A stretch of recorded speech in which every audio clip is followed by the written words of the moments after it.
3 o'clock in the morning, Sammy woke up to the sound of a light knock on the window of his room. He thought he was dreaming, but he slowly opened his eyes to find the darkness filling the room, the roads repeating, slowly, knocks, knocks, knocks. He approached the window but saw nothing. When they returned to his bed, he heard the knocks again, but this time from the door of the room. Opened the door quickly, and no one. He returned to his bed confused, and when he lay down, he glimpsed something strange in the opposite mirror. He wasn't alone in the room. Behind him, there was a tall, thin, confused person, staring at him silently. I quickly turned back. No one. He looked in the mirror again. The person was closer. A voice whispered in his ear, "You are the one who invited me when I said there is no one here." Then the lights went out. Part 2. Don't open your eyes. Sammy woke up again, but this time he was on the floor, the cold wrapping his body, and the room was completely dark. He tried to get up, but his head was weighing on him, as if something was perching over his chest. Then he heard it again. The voice. Not a knock this time, but a heavy breath, so close that he felt his heat on his face. The voice whispered again, "I told you, don't open your eyes." But Sammy, out of curiosity or fear, slowly opened his eyes. He saw a featureless face, just tight skin, black eyes without whiteness, and a twisted smile that reaches the ears. The entity was inclined above him, watching him without blinking.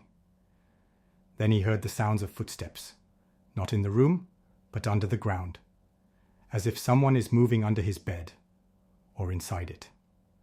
Suddenly, the entity pulled him by his leg vigorously, and Sammy screamed, but his voice did not come out. Try to cling to the floor, with the bed sheets, with anything. The last thing he saw before he pulled into darkness was his reflection in the mirror. But it was not him. The entity was smiling at its place. The third part? Behind the glass, Sammy woke up, but this time the place was not his room. He was in a small room with soft grey walls, without windows.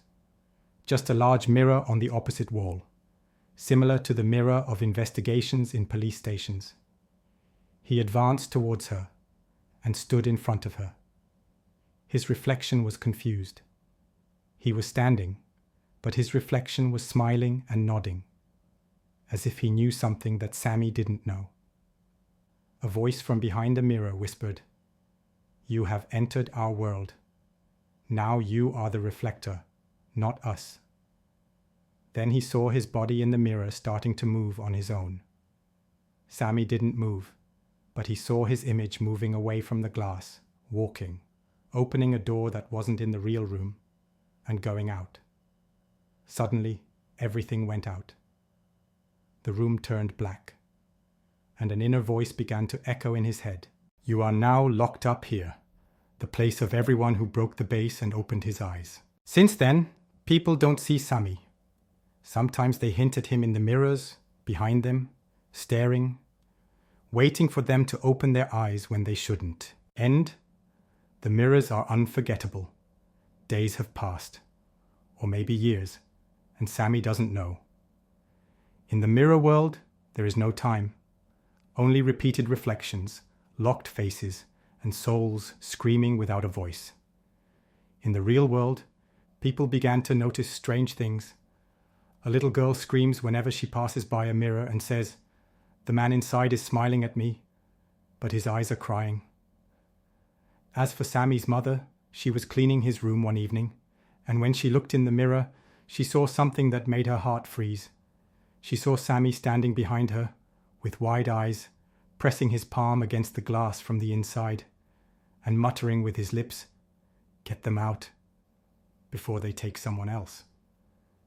The next day, I broke all the mirrors of the house. But in every small shrapnel of broken glass, Sammy stayed there, waiting. Watch. Note: if you wake up one night and find your face in the mirror smiling while you don't, Don't open your eyes.